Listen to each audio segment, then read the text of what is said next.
Assalamualaikum students, Anam Khalid here, Head of Department of Chemistry from the Legend Institute of the Management Sciences.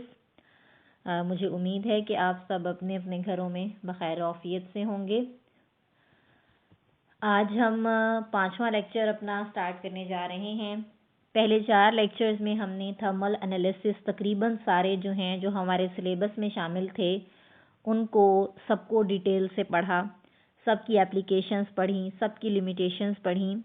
आज lecture number 5 में basically हमने ये सीखना है कि जब भी हम कोई थर्मल एनालिसिस परफॉर्म कर रहे होते हैं तो हमें किस किस्म के एरर्स का सामना करना पड़ता है, एरर्स बेसिकली होते क्या हैं, हम फिर उन एरर्स को किस तरीके से रिजॉल्व करते हैं। सबसे पहले तो हमें ये पता होना चाहिए कि एरर्स जो हैं वो हैं कितनी टाइप के। एरर अमूमी तौर पर 2 टाइप के होते हैं, एक होती है सिस्टमैटिक और एक होता है रैंडम। सिस्टमैटिक एरर का दूसरा नाम है, जैसा कि आप सब ने पिछली क्लासेस में पढ़ा भी होगा, ये कि सिस्टमैटिक एरर्स को हम डिटर्मिनेट एरर्स कहते हैं। डिटर्मिनेट एरर्स का मतलब ये होता है जिन्हें आप बता सकें कि ये इस वजह से हुए हैं। जैसा कि आपका कोई इंस्ट्रूमेंटल एरर है, आपका कोई मेथड जो है वो गलत है, या आपका पर्सनल एरर है, मतलब आपका ध्यान नहीं है काम करते हुए, तो ये सारे के सारे एरर किसके अंडर आते हैं? ये सिस्टमैटिक एरर के अंदर आते हैं। सिस्टमैटिक एरर जो है इन्हें रिजॉल्व किया जा सकता है, यानी इन्हें हल किया जा सकता है, इनको एक्यूरेट बनाया जा सकता है, क्योंकि हमें यहाँ पर रीज़न जो है वो मालूम होती है। रैंडम एरर अचानक से होते हैं और ये होते हैं इनडिटर्मिनेट। अब ये जो इनडिटर्मिनेट एरर हैं ये क्या हुए? इनडिटर्मिनेट एरर का मतलब ये है कि आप इनकी वजह कभी भी केमिस्ट्री में नहीं बता सकते कि ये क्यों हुए हैं। टेम्परेचर हो सकता है, फ्लक्चुएशन हो, या कोई ऐसी चीज़ जो कि ना चाहते हुए भी हमेशा आपको केमिस्ट्री का एक्सपेरिमेंट परफॉर्म करते हुए सामने आती है। उस तरह के एरर्स को हम क्या कहते हैं? These errors are indeterminate errors. Indeterminate का मतलब ये है कि इन्हें आप कभी भी इनकी रीज़न नहीं बता सकते। अब जाहिर सी बात है, जिस चीज़ की आपको रीज़न नहीं पता आप उसको रिजॉल्व भी नहीं कर सकते, यानी आप उसे हल भी नहीं कर सकते, आप उस एरर को इरेडिकेट नहीं कर सकते। तो बेसिकली हमने यहाँ 2 तरह के एरर्स पढ़े। एक एरर सिस्टमैटिक एरर है जिसे हम दुरुस्त कर सकते हैं, कैन बी करेक्टेड, डिटर्मिनेबल होता है, इसे हम बता सकते हैं कि ये क्यों हुआ है। और इसकी डिफरेंट टाइप्स हम देखते हैं, जैसे पर्सनल एरर है, या मेथड ऑफ एरर है, या इंस्ट्रूमेंटल एरर है। ये सारे के तीनों टाइप्स जो मैंने आपको बताई हैं ये सिस्टमैटिक एरर के अंडर आएंगी। अगली टाइप का एरर आता है रैंडम एरर। रैंडम एरर जो हैं इन्हें आप करेक्ट नहीं कर सकते, कैन नॉट बी करेक्टेड, और ये इनडिटर्मिनेबल होते हैं। आप बता भी नहीं सकते कि ये क्यों एरर जो है वो आए हैं, ये इनकी क्या वजह है। ये इनडिटर्मिनेट होते हैं, आपको इनकी वजह नहीं पता होती, ना ही आप इन्हें रिजॉल्व करके इन्हें करेक्ट कर सकते हैं।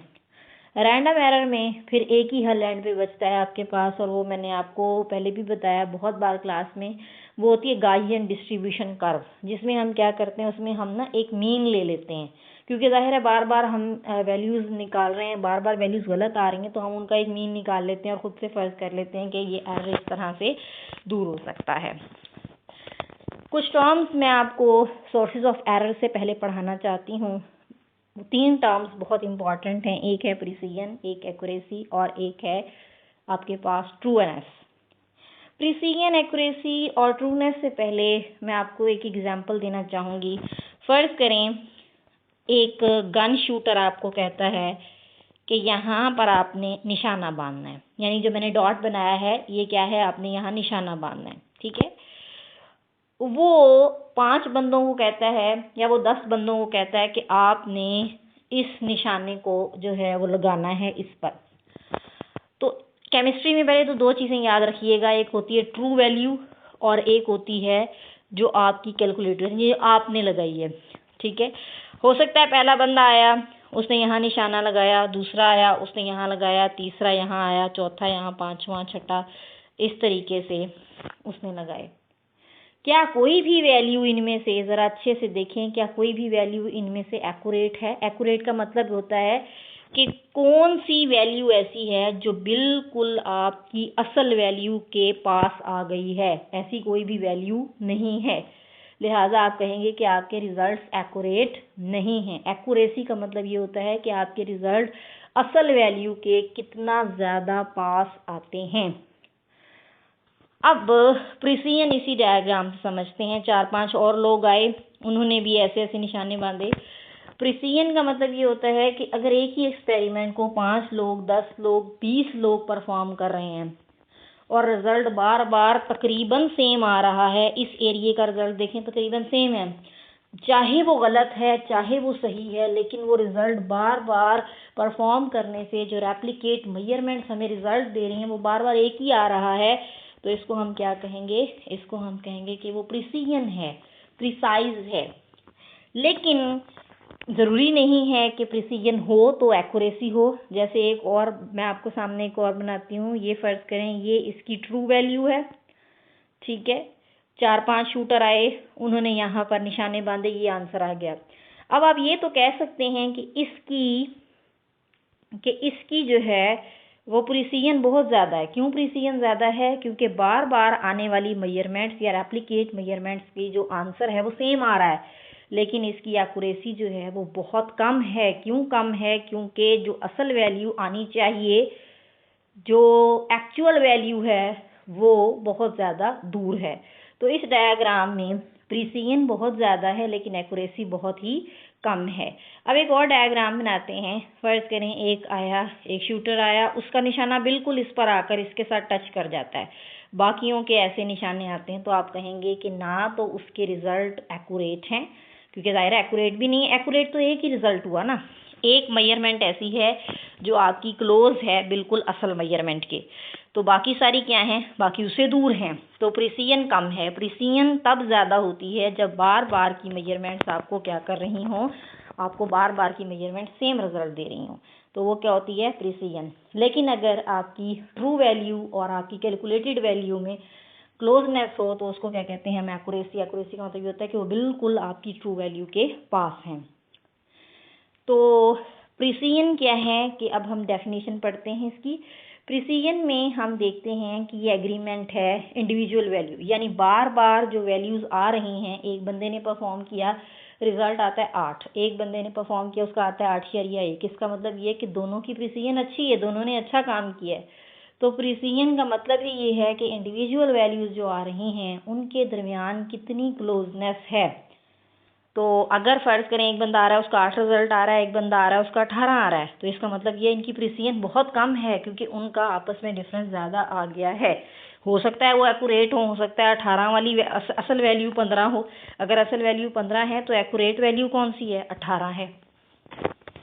अब if the random error is small that's precision can be achieved, यानी अगर आपको रैंडम एरर स्मॉल हो, यानी आपको नहीं पता कि किस वजह से चीज़ें आ रही हैं, मतलब टेम्परेचर सेम है, तो जाहिर सी बात है अगर टेम्परेचर भी सेम है, सब बंदों की बॉडी भी एक जैसी है, सबकी फोर्स ऑफ अट्रैक्शन भी एक ही है, तो प्रिसिजन जाहिर सी बात है प्रिसिजन को अचीव किया जाएगा। बार बार के रिजल्ट्स जो हैं, बार बार के जो एक्सपेरिमेंट्स होंगे वो आपको सेम रिजल्ट्स देंगे। नेक्स्ट पे एक्यूरेसी। एक्यूरेसी में क्या होता है? एक्यूरेसी वही जो मैंने अभी आपको बताया कि इंडिविजुअल वैल्यू जो है वो और जो आपकी एक्चुअल वैल्यू है वो, उसमें क्या एग्रीमेंट आ रहा है। अगर तो आपकी एक्चुअल वैल्यू और आपकी इंडिविजुअल वैल्यू सेम है तो फिर इसका मतलब ये है कि एक्यूरेसी उसकी उतनी ही ज़्यादा हाई है। जितनी एक्यूरेसी होती जाएगी जाहिर सी बात है रिज़ल्ट उतने ही ज़्यादा अच्छे होते जाएंगे। तो एक्यूरेसी का क्या मतलब होता है कि आपकी जो वैल्यू आप निकाल रहे हैं वो वैल्यू और जो वैल्यू असल में मौजूद थी वो वैल्यू, दोनों में कितनी क्लोजनेस है। अगर तो दोनों वैल्यू सेम आ रही हैं, बेशक 10 के 10 अफराद अलग अलग काम कर रहे हैं, किसी का रिजल्ट 10 है किसी का 9 है, लेकिन अगर कोई भी एक वैल्यू आपकी रियल वैल्यू को टच कर रही है तो फिर इसका सीधा और साफ सा मतलब क्या होगा कि इसका मतलब ये है कि आपकी जो वैल्यू है वो क्या है? एक्यूरेट है। अब हम आ रहे हैं अगली टर्म पे। अगली टर्म में हम पढ़ेंगे कि ट्रूनेस क्या होती है। ट्रूनेस का मतलब ये होता है कि सच्चाई क्या है, यानी ये ट्रूनेस और एक्यूरेसी किसी हद तक केमिस्ट्री में एक ही समझी जाती है। तो ये क्या होता है, ये भी एग्रीमेंट होता है किस में, मीन वैल्यू में और ट्रू वैल्यू में। यानी जो आपकी वैल्यू आ रही है वो और जो असल वैल्यू होनी चाहिए वो, इन दोनों में अगर तो क्लोजनेस हुई तो वो क्या होगा, वो ट्रू होगा। Trueness and accuracy sometimes they are known as similar in the chemistry. Smaller the systematic error better the trueness. जितनी ज़्यादा अच्छा सिस्टमैटिक एरर स्मॉलर होगा, मतलब अगर आपकी अपनी पर्सनल कोई गलती नहीं है, आपका इंस्ट्रूमेंट जो है वो बिल्कुल ठीक है, तो फिर आपका ट्रूनेस जो है वो उतना ही ज़्यादा बेटर अचीव की जा सकेगी। तो ये थी तीसरी टर्म, हमने पढ़ी प्रिसीजन, एक्यूरेसी और ट्रूनेस। अब हम कुछ देखेंगे कि सोर्सेज ऑफ एरर जो हैं वो क्या हैं। यानी जब आप काम कर रहे होते हैं किसी भी लैब में, तो कौन कौन से एरर जो हैं वो थर्मोग्रेविमेट्रिक एनालिसिस के अंदर आते हैं, या थर्मल एनालिसिस में कौन कौन से एरर्स का आपको सामना करना पड़ता है। तो ये लॉन्ग क्वेश्चन एमएससी में बहुत इंपॉर्टेंट है कि किस टाइप के एरर आपके सामने आते हैं, आप उन्हें कैसे रिजॉल्व कर सकते हैं। तो ये बात एक मैं आपको बता दूं कि ये किसी भी बुक में इसका आंसर नहीं गिवन, तो इन स्लाइड्स को बहुत अच्छे से संभाल कर रखिएगा। यही स्लाइड्स जो हैं ये आपके इसमें काम आएंगी। अब influence of the errors, importance क्या है, एरर जो हैं वो कितनी तरह के, किस किस तरह से आ सकते हैं। Number 1, influence of the procedure. Error सबसे पहले क्या होता है, एरर देखें। एरर जो है ये डिफरेंस होता है आपका एक्चुअल वैल्यू में और मेजर्ड वैल्यू में। यानी जो आप मेजर कर रहे हैं वो वैल्यू क्या है, और जो एक्चुअल वैल्यू है जो आनी चाहिए वो क्या है। अगर उन दोनों में कोई डिफरेंस है तो इसका मतलब ये एरर है। अगर वो दोनों वैल्यू सेम आती हैं तो इसका मतलब ये है कि उसमें कोई भी एरर नहीं है। तो अब पहला फैक्टर इसमें आता है, या पहला सोर्स कौन सा होता है, इन्फ्लुएंस ऑफ द प्रोसीजर। हो सकता है आप जो प्रोसीजर फॉलो अप में ला रहे हैं, या प्रोसीजर जो आप कर रहे हैं परफॉर्म, वो ठीक ना हो, वो गलत हो, तो उसका बहुत बड़ा इन्फ्लुएंस जो है वो इस पर आएगा। इसकी एक बहुत अच्छी एग्जांपल ये है कि फ़र्ज़ करें कि कोई सोल्यूट और सॉल्वेंट ऐसा था जो प्रेसिपिटेशन शो कर रहा था, तो आपको चाहिए कि आप उसके अंदर कोई एंटी एजेंट डालें जो कि प्रेसिपिटेशन को रोक सके। तो लिहाजा ये प्रोसीजर का बहुत बड़ा इन्फ्लुएंस होता है एरर पर, कि एरर जो है वो फिर नहीं आता अगर आप अच्छा और खालिस प्रोसीजर इसमें इस्तेमाल करें। सेकंड पे इंस्ट्रूमेंटल इन्फ्लुएंस, कि आपका जो इंस्ट्रूमेंट है वो ठीक है या नहीं। फॉर एग्जांपल बहुत सारे इंस्ट्रूमेंट्स आप देखते हैं कि अगर उनकी कैलिब्रेशन नहीं की जाती, विदाउट कैलिब्रेशन, वो आपके लिए बहुत डेंजरस होते हैं, वो कभी भी रिजल्ट आपको सही नहीं देते। तो इसमें एग्जांपल भी ये की जा सकती है कि पीएच मीटर की अगर कैलिब्रेशन नहीं की गई तो वो एक इंस्ट्रूमेंटल एरर होता है। तो वो इंस्ट्रूमेंट की गलती की वजह से आ सकता है। हो सकता है कि इंस्ट्रूमेंट में मट्टी पड़ी हो, आर्सेनिक हो, तो इंस्ट्रूमेंट उसकी भी रीडिंग ले दे। तो ये सारी चीज़ें जो हैं वो क्या हैं कि ये इंस्ट्रूमेंटल इन्फ्लुएंसेस डालती हैं, आपकी जो इंस्ट्रूमेंट है वो ख़राब हो सकता है। तो इंस्ट्रूमेंट की ख़राबी की वजह से आपका एरर आ सकता है। Number 3 is very important, sampling and sample preparation. आपने जो सैम्पल लिया है वो ठीक है कि नहीं। ऐसा तो नहीं है कि आपने पानी लेना था, उसके अंदर जिंक डिटेक्ट करना था, तो आपने उसको सैंपल को अच्छे तरीके से अपने मौजूदा सैंपल से अलग ही नहीं किया, यानी पानी के अंदर माइक्रो ऑर्गेनिज्म भी चले गए हैं, तो वो सैम्पलिंग उसी गलत हो गई है। तो लिहाजा सैम्पलिंग जो है वो आपने अच्छे से करनी है ताकि एरर ना आए। तो सैम्पलिंग की वजह से भी बहुत तरह के एरर्स का आपको सामना करना पड़ता है। सैम्पल प्रिपरेशन में क्या होता है कि बाद औक़ात आपको सैंपल को प्रिपेयर करना पड़ता है। जैसे बहुत सारे आपके पास सैंपल जो हैं वो सॉलिड होते हैं, तो हमें पहले उन्हें लिक्विड में कन्वर्ट करना पड़ता है। अब लिक्विड में उसे कैसे कन्वर्ट किया जाए, जाहिर सी बात है उसके अंदर कोई सूटेबल या प्रॉबेबल जो है वो सॉल्वेंट डालेंगे। जब उसके अंदर सॉल्वेंट ऐड करते हैं तो फिर क्या होता है कि सैंपल आपका प्रिपेयर हो जाता है। लेकिन solvent, choice of solvent, need of solvent, her cheese solvent के बारे में आपने देखनी। सॉल्वेंट कहीं इन्फ्लेमेबल तो नहीं है, सॉल्वेंट कहीं केमिकल रिएक्शन खुद तो नहीं कर रहा, सॉल्वेंट कहीं हमारे जो सोल्यूट है उसको तो डिस्ट्रॉय नहीं कर रहा। तो लिहाजा अपनी सैम्पल प्रिपरेशन भी अच्छे से करनी है ताकि सोर्स ऑफ एरर ना बन सके। फोर्थ पे इन्वायरमेंटल इन्फ्लुएंसेस। इन्वायरमेंट के भी बहुत सारे इन्फ्लुएंसेस होते हैं। जैसे इन्वायरमेंट में ले लें जैसे अगर किसी दिन टेम्परेचर जो है वो 45 था, अगले दिन टेम्परेचर जो है वो 25 था, उससे अगले दिन आप आए, उससे अगले दिन टेम्परेचर 18 हो गया, तो वही एक्सपेरिमेंट जाहिर सी बात है जो 18 डिग्री सेंटीग्रेड पर, 25 डिग्री सेंटीग्रेड पर या 45 डिग्री सेंटीग्रेड पर डिफरेंट आपको रीडिंग्स देगा। तो इस वजह से हम क्या कहते हैं कि ये इन्वायरमेंटल इन्फ्लुएंसेस होते हैं जो कि माहौल की असर की वजह से पैदा होते हैं और ये एरर का बहुत बड़ा सोर्स बनते हैं। इस तरह का एरर जो है वो बहुत ज़्यादा आता है। फ़र्ज़ करें किसी दिन हवा में नमी थी, तो हो सकता है हम सोडियम हाइड्रोक्साइड से काम करें, तो सोडियम हाइड्रोक्साइड क्या करता है, जैसे ही वो पानी को देखता है वो पानी को जज़्ब कर लेता है। लिहाजा इन्वायरमेंटल इन्फ्लुएंसेस भी इसमें काफ़ी सारे आते हैं। 5th पे अगला एक्सपेरिमेंटल पैरामीटर है। एक्सपेरिमेंटल पैरामीटर का मतलब ये कि आपने एक्सपेरिमेंट एक अच्छी सीरीज से परफॉर्म किया या नहीं किया। ऐसा तो नहीं कि कहीं आपने सैंपल को प्रिपेयर करने से पहले ही उसको जो है वो थर्मोबैलेंस में डाल दिया है। तो ये चीज़ बहुत इंपॉर्टेंट है कि एक्सपेरिमेंट के जो पैरामीटर्स हैं वो ठीक तरीके से परफॉर्म किए जा रहे हैं या नहीं किए जा रहे। इवैल्यूएशन मेथोडोलॉजी का मतलब ये है कि आप जो रिजल्ट निकाल रहे हैं, फ़र्ज़ करें आप टीजी का कर्व है, डीटीए का कर्व है या डीएससी का कर्व है, उस कर्व को इवैल्यूएट सही कर रहे हैं, क्या आप उससे टेम्परेचर का डिफरेंस सही मेजर कर रहे हैं। अगर आप सही मेजर कर रहे हैं तो ठीक है, वरना फिर ये आपके पास क्या है, ये भी आपके पास सोर्स ऑफ एरर की एक टाइप बन जाता है। लास्ट पे जो फैक्टर बहुत इंपॉर्टेंट है वो है time dependent factors. Time dependent factors क्या होते हैं, जो टाइम पर डिपेंड कर रहे होते हैं। जैसे कि आपको इसमें ये भी ख्याल रखना है कि आप की जो फ्लक्चुएशंस हैं टाइम के लिहाज से वो कहीं बहुत ज़्यादा तो नहीं आ रही। अगर टाइम के लिहाज से इसमें फ्लक्चुएशन आ रही हैं तो फिर जाहिर सी बात है उसका रिज़ल्ट जो है वो डिफरेंट हो सकता है, उसका रिज़ल्ट आपके साथ जो है वो ख़राब हो सकता है। तो ये 7 पॉइंट्स मैंने आप लोगों को नोट करवाए हैं। इन 7 पॉइंट्स को अच्छे से देखें, इसको समझें। इसमें एटलीस्ट एक एग्जाम्पल आपने सबकी लाजमी कोट करनी होगी। नेक्स्ट पे हमारे पास एक बहुत अच्छा क्वेश्चन आता है, थर्मोबैलेंस क्या है। ये लास्ट क्वेश्चन है इस पूरे चैप्टर का। 5 चैप्टर जो आपके सिलेबस में थे, तो थर्मोबैलेंस की टाइप्स जो हैं वो हम नेक्स्ट लेक्चर में पढ़ेंगे, लेकिन अभी फ़िलहाल हम ये देखेंगे कि थर्मोबैलेंस होता क्या है। अब जाहिर सी बात है, मैंने आपको बताया थर्मल एनालिसिस जितने भी हैं वो वेट को मेजर कर रहे होते हैं कि वेट की मेजरमेंट क्या है। तो वेट को मेजर कैसे करते हैं, जाहिर सी बात है जब सैंपल का वेट करेंगे तो मास का जो है वो चेंज आएगा। अगर मास का चेंज आता है तो सैंपल का वेट जो है वो डिफरेंट हो जाएगा, चेंज हो जाएगा। तो लिहाजा उसे कौन नोट करेगा, उसे थर्मोबैलेंस नोट करेगा।